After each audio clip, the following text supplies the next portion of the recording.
ಶಾಮಿಯಾನ ಮತ್ತು ಡೆಕೋರೇಷನ್ ಕ್ಷೇತ್ರದಲ್ಲಿ ಕಾರ್ಯನಿರ್ವಹಿಸ್ತಾ ಇರುವವರಿಗೆ ಅಗತ್ಯ ಸೌಲಭ್ಯ ಒದಗಿಸಿಕೊಡುವ ನಿಟ್ಟಿನಲ್ಲಿ ಕೊಡಗು ಜಿಲ್ಲಾ ಸೌಂಡ್ ಲೈಟ್ ಶಾಮಿಯಾನ ಡೆಕೋರೇಷನ್ ಅಸೋಸಿಯೇಷನ್ ಅಸ್ತಿತ್ವಕ್ಕೆ ಬಂದಿದೆ. ನಗರದಲ್ಲಿ ಸುದ್ದಿಗೋಷ್ಠಿಯಲ್ಲಿ ಮಾತನಾಡಿದ ನೂತನ ಸಂಘಟನೆಯ ಅಧ್ಯಕ್ಷ ಅಜ್ಜಟ್ಟಿರ ಲೋಕೇಶ್, ಜಿಲ್ಲಾ ವ್ಯಾಪ್ತಿಯಲ್ಲಿ ಶಾಮಿಯಾನ ಮತ್ತು ಡೆಕೋರೇಷನ್ ಕ್ಷೇತ್ರದಲ್ಲಿ ಕಾರ್ಯನಿರ್ವಹಿಸ್ತಾ ಇರುವವರನ್ನ ಸಂಘಟಿಸುವ ಉದ್ದೇಶದಿಂದ ಸಂಘಟನೆಯಿಂದ ಆರಂಭಿಸಲಾಗಿದೆ. ಜಿಲ್ಲಾ ವ್ಯಾಪ್ತಿಯಲ್ಲಿಂದ 80ಕ್ಕೂ ಹೆಚ್ಚು ಮಂದಿ ಈಗಾಗಲೇ ಸದಸ್ಯತ್ವವನ್ನು ಹೊಂದಿಕೊಂಡಿದ್ದಾರೆ ಎಂದರು.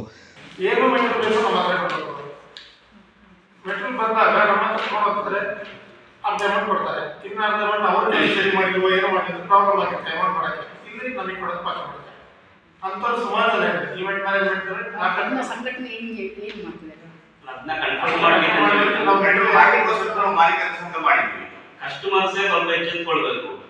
ಕಸ್ಟಮರ್ಸ್ ಕೆಲಸ ಕೊಡುವಾಗ ಅವ್ರು ಯಾರು ಸರಿಯಾಗಿ ಲೋಕಲ್ ಅಲ್ಲಿ ಯಾರು ಶಾಪ್ ಇಟ್ಕೊಂಡು ಲೈಸೆನ್ಸ್ ಹೇಳಿದ್ರೆ ಅವ್ರಿಗೆ ಕೊಡ್ತಾರೆ. ಅದೇ ಲೋಕಲ್ ಅವರೇ ಇದ್ದಾರೆ, ಯಾರು ಗೊತ್ತಿರೋದ್ರಲ್ಲಿ ಕೆಲಸ ಕೊಟ್ಟು ಅಡ್ವಾನ್ಸ್ ಕೊಟ್ಟ ಮೇಲೆ ಅವರೇ ಇದಾಗ್ತಾರೆ, ಕಸ್ಟಮರ್ಸ್ ಸಫರ್ ಆಗ್ತಾರೆ. ಯಾರ ಹತ್ರ ಸಾಮಗ್ರಿ ಉಂಟು ಆ ಕೆಲಸಗಳೇ ಉಂಟು ಅವ್ರಿಗೆ ಕೊಟ್ಟರೆ ಉತ್ತಮ ಅಂತ ನಮ್ಮ ನಿಮ್ಮಲ್ಲಿ ಫೈಟ್ ಬರುತ್ತೆ. ನಮ್ಮಲ್ಲಿ ಅವರಿಗೆ ಯಾರು ಬೇಕು ಕೊಡುವುದು, ನಮ್ಮಲ್ಲಿ ಯಾರು ಕಟ್ಟು ಯಾರು ಉಂಟು ಅವ್ರು ತಮ್ಮ ಕೆಲವೊಮ್ಮೆ ಸ್ಟೇಟ್ ಲೆವೆಲ್ ಅಲ್ಲಿ ಕಂಪ್ಲೀಟ್ ಆಲ್ರೆಡಿ ಲೈಸೆನ್ಸ್ ಇರೋರು ಮತ್ತೆ ಯೂಎಸ್ ಪ್ಲಾನರ್ಸ್ ಲೈಸೆನ್ಸ್ ಇಟ್ಟವರೇ ಇದ್ದಾರೆ. ಅವರು ನಮ್ಮ ಹತ್ರ ಬರ್ತಾರೆ, ಡೈರೆಕ್ಟ್ ಬುಕ್ ಮಾಡ್ತಾರೆ, ಏನ್ ಐಟಮ್ಸ್ ತಗೊಂಡು ಹೋಗ್ತಾರೆ. ಕೊಡಗು ಡಿಸ್ಟಿಕ್ ಅಲ್ಲಿ ನಮ್ಮಲ್ಲಿ ಯಾರೋ ಕೆಲಸ ಕೊಡ್ತಾರೆ, ಅವರೊಟ್ಟಿಗೆ ಅವ್ರು ಹೇಳ್ಕೊಡಲ್ಲ, ನೀವು ಲೈಕ್ ಮಾಡಿ ಕೊಡಲ್ಲ. ಅವನ ಹತ್ರ ಮೆಟ್ರಿಕಲ್ ಏನೂ ಇರೋದಿಲ್ಲ, ಅವನ ಅಡ್ರೆಸ್ ಅವ್ರ ಬಡಿ ಹಾಕಿ ಹೋಗಿರ್ತಾರೆ. ಫೋನ್ ಮಾಡಿದ ಆಮೇಲೆ ಇಲ್ಲಿ ಯಾರು ಇರ್ತಾರೆ ಅವ್ರಿಗೆ ಫೋನ್ ಮಾಡ್ತಾರೆ, ನಮಗೆ ಗೊತ್ತಿಲ್ಲ ಕೆಲಸ ಬಗ್ಗೆ. ಹಾಗೆ ಎಲ್ಲರೂ ಕಂಪ್ಲೇಂಟ್ ಬಂದಿದೆ ನಮಗೆ. ಸಂಘಟನೆಯ ಪ್ರಧಾನ ಕಾರ್ಯದರ್ಶಿ ಅವಿನ್ ಕುಮಾರ್ ಮಾತನಾಡಿ, ಶಾಮಿಯಾನ ಮತ್ತು ಡೆಕೋರೇಷನ್ಗೆ ಸಂಬಂಧಪಟ್ಟಂತೆ ಕೊಡಗು ಜಿಲ್ಲೆಯಲ್ಲಿ ಸುಮಾರು 150 ಸಂಸ್ಥೆಗಳು ಕಾರ್ಯನಿರ್ವಹಿಸ್ತಾ ಇವೆ. ಈ ಸಂಸ್ಥೆಗಳಲ್ಲಿ ಕಾರ್ಯನಿರ್ವಹಿಸ್ತಾ ಇರುವವರಿಗೆ ಅಗತ್ಯ ಮೂಲಭೂತ ಸೌಲಭ್ಯ ಒದಗಿಸುವುದು ಮತ್ತು ಆರೋಗ್ಯ ರಕ್ಷಣೆಯ ಕಾರ್ಯಕ್ರಮ ಹಮ್ಮಿಕೊಳ್ಳುವುದು ಸಂಘಟನೆಯ ಉದ್ದೇಶವಾಗಿದೆ ಎಂದರು.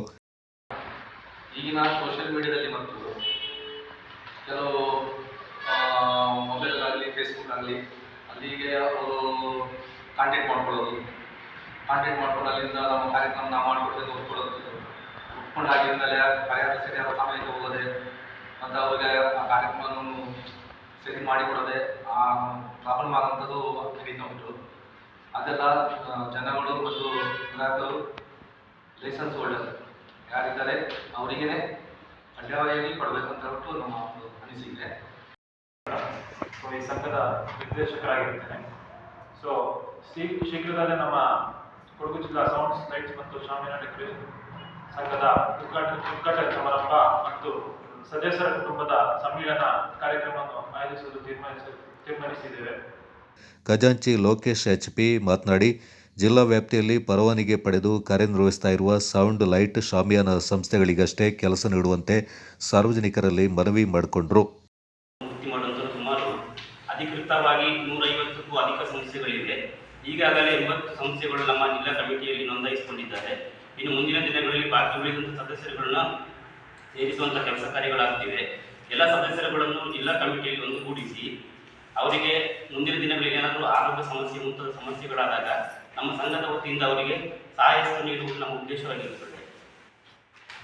ಹಾಗೂ ಈ ಸಂಘದ ಸದಸ್ಯರಾಗಿರುವವರಿಗೆ ನಡೆಯುವ ಯಾವುದೇ ಕಾರ್ಯಕ್ರಮಗಳನ್ನು ಆಯೋಜಿಸುವ ಸಂದರ್ಭ ಹೊರ ಜಿಲ್ಲೆಗಳಿಗೆ ಪ್ರಾಮುಖ್ಯತೆಯನ್ನು ಕೊಡ್ತಿದ್ದಾರೆ.